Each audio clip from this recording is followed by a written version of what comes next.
Donc moi, je vous propose de parler d'un sujet, d'une thématique vraiment centrale dans l'exposition, qui nous a d'ailleurs suggéré le sous-titre de l'exposition, de la barbe au sabot,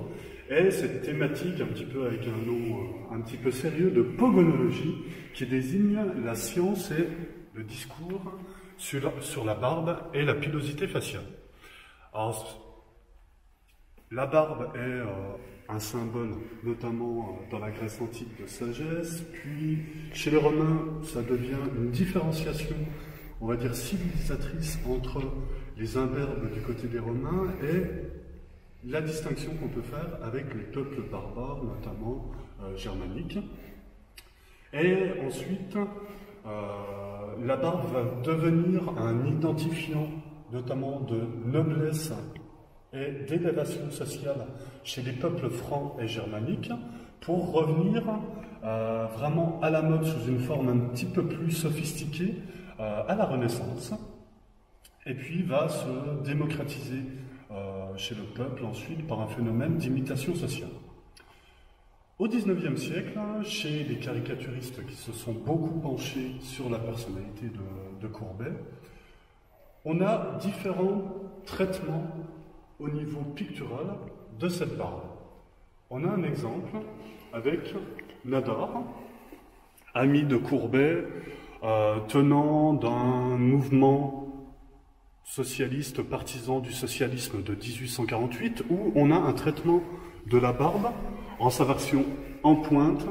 tournée très souvent vers le haut, comme une signification de l'ambition de Courbet. Nadar va ensuite, dans beaucoup de ses vignettes caricaturales,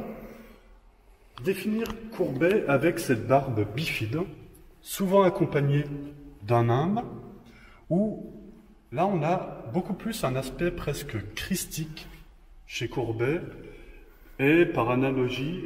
si on reprend les termes notamment de Champfleury qui a théorisé sur le réalisme, Courbet va devenir donc notamment avec cette barbe bifide comme un apôtre du réalisme.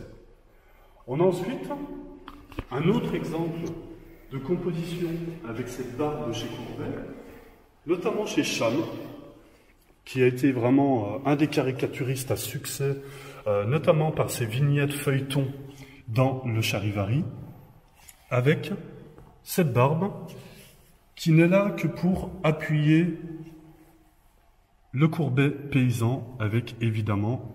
ses sabots, ses habits en guenilles.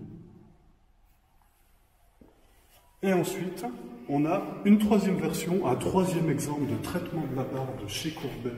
par les caricaturistes, avec Quillembois. Alors Quillembois, c'est le fils du comte de Sarcus, donc un aristocrate d'opinion plutôt légitimiste au XIXe siècle, qui lui va traiter picturalement la barbe et va l'intégrer directement dans sa composition picturale,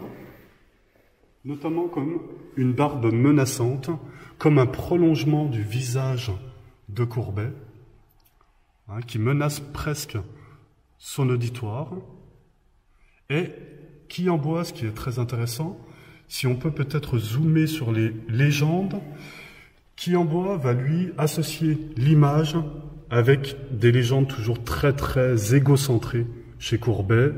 Monsieur Courbet chantant sa gloire, l'adoration de Monsieur Courbet comme une analogie à l'adoration des mages, évidemment. Donc, la barbe chez Courbet et le traitement pour les caricaturistes est vraiment un des attributs les plus importants de la représentation picturale comme ont fait les caricaturistes. Et cette barbe va être bientôt supplantée par un autre attribut qui va devenir vraiment très identifiant chez Gustave Courbet, qui est évidemment son ventre et la silhouette qui va devenir et qui va faire de lui l'artiste incontournable au sens propre comme au sens figuré. On va dire un artiste qui devient boulimique de production et qui devient réellement au centre de toute l'attention, et notamment au salon de peinture,